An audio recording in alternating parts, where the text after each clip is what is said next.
You know, I know Nigel Farage gave us Brexit. If it wasn't for him, we wouldn't have had this great debate about being part of the European empire. And the truth about how Brussels, the EU, runs things, well, runs countries into the ground, how they really worked and what they really thought of us. And I do appreciate him for what he did in that quarter.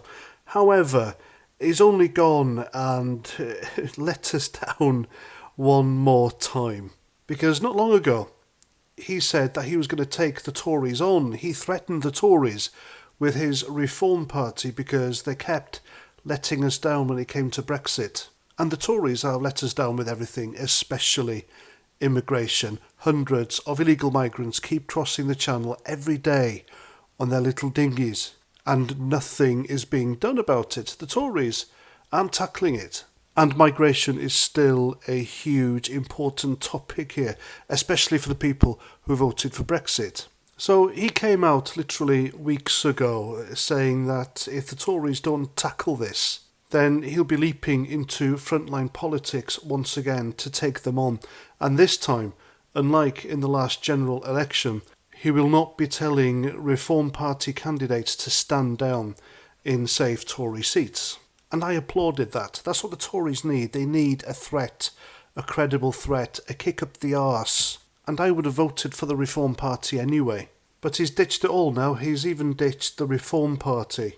Remember, he walked away from UKIP, he walked away from the Brexit Party, and he's done it yet again. And you know what? I think the truth is that the guy is simply terrified of not being voted into Parliament for the 8th time. The guy has tried 7 times before, and 7 times he has failed.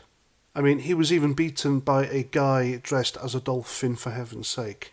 Because if Nigel Farage really believed what he was putting out there, then surely he'd stand again, wouldn't he? Then surely he would lead the Reform Party. He would be at the helm. And he would take the Tories to task. Because the Conservative Party right now, and they're not real Conservatives by the way, they are ripe for the picking. There is no chance on earth they can possibly win the next general election. They just can't. They do not have a grip on illegal migration. The unions are walking all over them again. And they have allowed our people to suffer thanks to the cost of living crisis. And the guy they elected as Prime Minister is a multi-millionaire who's in there for his own interests and his wife's interests as well. Rishi Sunak is so out of touch. He was in a soup kitchen over Christmas and he asked a homeless person what line of business he was in. I mean, my fucking God. In my opinion, a Prime Minister's job is to prevent soup kitchens from existing, not working in one.